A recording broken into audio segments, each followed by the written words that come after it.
We are here with Ethan Daniel Corbett. He has a new film coming out. Well, it's actually premiering at Cannes, called Astrolatry, right? Yes, astrology. Yeah, yeah. Yeah. And that's going to be premiering at the Buyers Showcase on May 16th and 17th. Mm. Ethan, how are you, man? I'm so good. I'm so good. I'm a little exhausted. I was filming for a TV show all day yesterday. It was Oh a no. long day in the sun because I'm shooting a Western right now. But I'm exhausted. But it's a good kind of exhausted. Yeah, the good tired, definitely. Yeah, So, yeah. man, Astrolatry is going to Cannes. Yeah, it's kind of it's a huge honor. It's being showcased in the buyer's market at Cannes, and that's a huge honor because only six films get chosen to be part of that. And it's a major deal, especially for David Gordon, our writer director. Mhm. It's his directorial debut. So, and for me too, just to be a lead of something like that, to have that kind of esteem, kind of community to be a part of now is really, really cool. And I feel really blessed to be a part of Well, that. congratulations on that one. That's super cool. And that's actually, yeah, he's done writer director David Gordon. He's done shorts, but this is his first feature. Yes, yes. And he's been primarily a cinematographer. So he's shot a lot of features before, and he also shot Astrolatry as well. So he doubled as the writer director or tripled writer director and cinematographer. And I just want to say he is so talented, and I'm so excited for people to see his genius. Well, can you tell us about the film? Yeah, so Astrolatry is about this.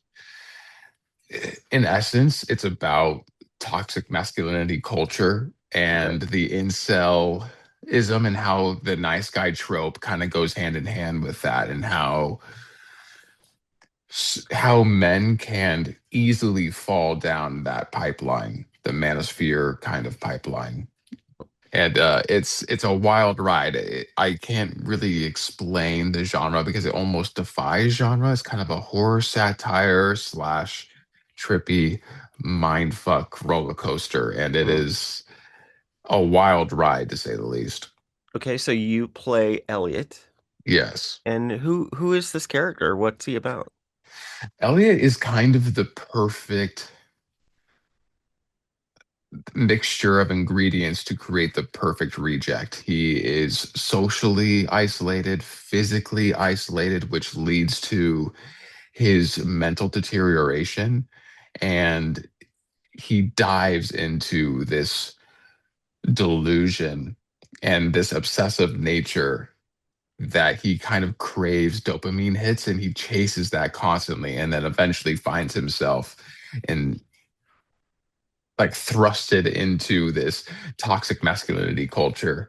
And he's often a reflection of young men. I even playing this role, it made me reflect on myself as a young man and how you're trying to discover who you are. And it made me realize how close even I was to falling down that pipeline. If one or two things were different in my life, maybe I could have fallen down that them and fallen into this toxic masculinity culture. And it's so easy because a lot of young men are looking for this olive branch to reach out to when they're young and trying to figure things out. And Mhm. oftentimes they grab hold of the wrong kind of guidance. Right. And so he gets obsessed with, I guess, a model, is it? Yeah, He gets yeah. obsessed and then just goes down this crazy. Yeah, he falls in love and becomes obsessed with a woman that he works with. He works at a modeling agency, and he's kind of um what's it called? A bookkeeper. Like Mhm. he keeps track of the inventory. Originally, it was written that he was going to be a janitor, but things changed as we were kind of developing the character and things like that. So now he's more of he keeps track of the inventory of this modeling uh agency. Hmm. let's say. And they test a bunch of various products and lotions and stuff like that. And he becomes obsessed with this woman. And but because of his mental deterioration, he kind of falls deeper and deeper into that delusion Hmm. and kind of has grandiose thoughts and becomes hyper violent or hyper sexual Hmm. to reflect the absurd world that we created. Interesting. Well, I know you're being super cagey about the story, but like let's don't I don't want to blow any surprises, but I want to give people enough to where they're like, wait a minute, Right, you know. right, of course. So how did you end up getting involved with this project? Did you know David Gordon? How No, that happened? yeah, I got involved. My manager sent me the breakdown for the audition, and she said, "Are you? This looks like something that you would be interested in because I really enjoy playing unique and strange and just different characters. That's kind of my thing."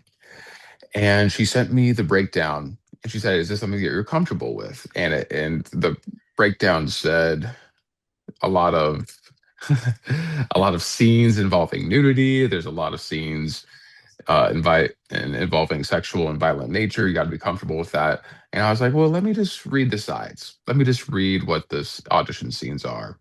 And I read the scenes, I and the scenes that we auditioned were the ones when he's professing his love to this model, and he eventually gets turned down, and Hmm. he is kind of emotionally beaten by these people around him. And I just saw a person that I think is relatable, but also has a tragic kind of undertone to him where you feel sorry for him. And that really intrigued me. Like a man that is trying to do good after doing so much bad. Like that's what I gathered from it. So I was like, I want to audition for this.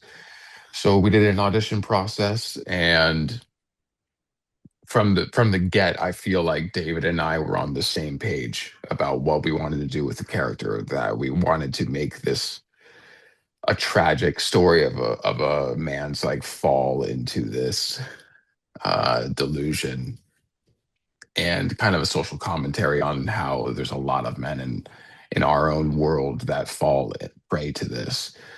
And I felt like it was a story that should be told, and it was being told in a an interesting way. Yeah. So that's why I wanted to be a part of it. Excellent. So how did you get started in acting? So when I was younger, my dad used to work for Warner Brothers, and he was a gaffer and best boy for Warner Brothers. And he used to bring me on set all the time when I was a kid.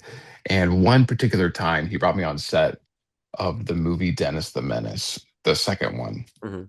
And he brought me on set, and they were shooting like the climax, like finale of the film, where Carrot Top is like sunk knee deep. And I think it was like fertilizer or maybe cement or something like that. I'm not remembering completely. It's been, almost 30 years since I watched that movie. But, uh, but the one thing I remember the most was my dad introducing me to the director. And the director like looked at me, and back then I was a towhead, bowl cut kid. Yeah. I looked like Dennis the Menace. And the director looked at me and he said, "Can you say, oh, Mr. Wilson?" Like his iconic Yeah. catchphrase. And I said it. And then he looked at me with complete seriousness and he said, "I should have cast you." And then that became my Um, entire personality. My entire personality was, I'm going to be an actor now because this Hollywood director and this big Hollywood studio film thinks that I have potential. And I was like, this is going to be my entire life, my entire personality. And, my family never let me become a child actor because they knew like what could happen, but they let me do theater growing up. And I'm so grateful for that because I just did years and years and years of theater. And it wasn't until I was around 18, 19 when I started pursuing it professionally. And yeah, so that's kind of how I got into it. do you have a preference? Do you like TV, film, theater? Yeah, I mean, I always will have a love for theater, but around 2020, I made the decision that I wanted to focus mostly on film and TV. And that was mostly because, from my perspective, when I was looking at theater roles, a lot of these roles have been played before Hmm. because obviously because people just do the same play or same musical or something like that. And usually those characters are played only one way, however the original person played it. Hmm. And to me, I felt like it wasn't necessarily creatively fulfilling for me because I was never a cookie cutter actor. I was never the kind of person that would want to tread the same path that someone else has already done. I always wanted to kind of do my own thing. Hmm. S Like even when I was in college, I was getting cast in these plays, and I would always want to try and bring something different to these plays. So, and I kind of, much to the chagrin of my teachers, I would always be kind of butting heads a little bit, being like, no, it should be different, it should be something new or something like that. And I was always kind of challenging the status quo in that way. I remember even writing a letter to the head of the department being like, we need to, I was like, we need to do more new plays, like new works, like let's do, yeah, I was kind of pushing for a lot of that stuff. Yeah. And so yeah, so I decided to lean heavier into film and TV because when I'm playing these roles, no one else has played this role. So then So I you get to like to do it my own originate way. things. Yeah, I like to originate things for sure. Definitely. All right. Yeah. That's so interesting because a lot of people don't look at theater that way. They think, oh, I'll just do my own thing and with the part, but yeah. Yeah, I mean it's changing a lot nowadays, but I think my own personal experience, I have just never really fit a mold, especially like for I mean this is kind of just known in the especially like in the Broadway community, like a lot of it is from the angle of a lot of these bigger shows, at least the bigger shows get a little bit more corporate the Yeah. bigger they are. Yeah. So then they're like, you need to do it X, Y, and Z way. And a lot of it is because they have to try and save as much money as possible Well, because yeah, there's not, it's money. yeah, it's mostly money because this is the show that we created and this is the show that we're selling. So there's not a lot of leeway when it comes to your own personal addition to those roles, especially for bigger shows. Mm, Yeah. interesting. Yeah, that's a very interesting take. So, like, what do you, what do you feel? Well, sorry, how do you hope people feel after seeing Astrology? Well, astrology is written in a way where throughout the entire film, you are, first of all, constantly questioning what you're seeing is actually happening because Elliot is his mental state is so deteriorated that he starts seeing things that are not there, Mm, and you're constantly questioning, is this real or not? But also, Elliot is written in such a way where you might be like creeped out by him, but he's harmless to then, oh, wait, no, we hate this guy. Oh, wait, no, we understand him more. And now we feel sorry for him. And then we start rooting for him when he's trying to do better, when he's trying to grow. And I think I want people to walk away and look at this and think to themselves that not everything is black and white. We're watching this man who's basically a victim to the world that we have created. And I want people to come out of it a little bit more sympathetic, mm. even though I don't want to give anything away, but No, no.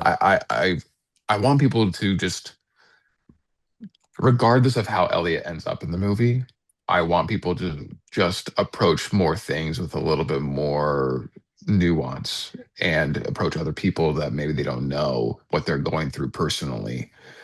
Uh, to have a little bit more sympathy in the world. And I think that hate breeds hate, and Elliot deals with a lot of that. especially in the beginning of the movie, he deals with a lot of misunderstanding and a lot of just hate just because of who he is and how he carries himself, which just exponentially makes his violent and delusional thoughts and everything just grow and explode in that Mhm. sense. Excellent. So you want to leave people with a bit more sympathy. So, Yeah, which is funny to say about this kind of movie. If anyone who has seen it, it's on the surface level, it is a horror satire that is absurd. But when you really think about it, you can take so much from it, which I think is kind of a beautiful thing about this kind of movie. excellent. Very good. Well, what's next after this? So yeah, I just had a movie premiere in New York City at the New York Cinefest a couple days ago. That's called Regression, and that's going to be playing in the festival circuit. Right now, I'm working on a TV show, a Western called Wild West Chronicles. It's an anthology series where every episode is like a new Western story. So I'm doing an episode of that. And I have another feature called Death and Life coming out, which I'm really excited about. I've been working on it for the last few years, and we're finally getting close to the final cut. And we'll be putting that into festivals very soon within the next year. So I'm really, really excited about that one. Excellent. And yeah, that's You have a about it. lot That's going going on right on. now. Yeah, Going on. yeah. You're There's a a lot working going on. actor, and It's a that's blessing something for to carry. sure. I mean, I went through a period of my life of my career where I essentially quit acting. I just needed to step away for a few years, and so I didn't work for 4 or 5 years at all in my mid 20s, where I just was kind of flowing through life, just Oh trying to my figure goodness. things out. But coming back to it, I have a newfound appreciation and gratitude for it. So I'm always, whenever I'm on set, I'm always so grateful to be there, Yeah. and I think I am extreme. I'm an extremely lucky person. Excellent. Well, I would agree for sure. Yeah, Um, but Ethan, it was a pleasure to talk to you. Thank you so much for taking the time. yeah. Best of luck on Astrolatry. Are you going to the premiere? I'm thinking. Yeah, I'm thinking about it. Because it's being showcased at the buyer's market. The film is only being showcased to buyers and distributors. Oh, I see. Yeah, so it's gonna be. I've been thinking about going just to show face, and I can like meet some of the buyers and whatnot.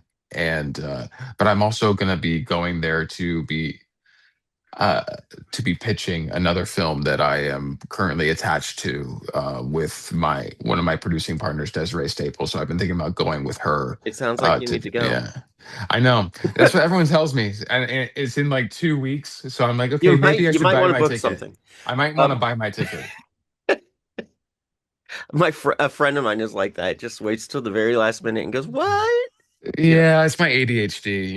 It just it's kind of fine. comes at the very last minute, and I know it's because as an actor, sometimes it's hard because you're always kind of I don't know if I'm going to be booking something.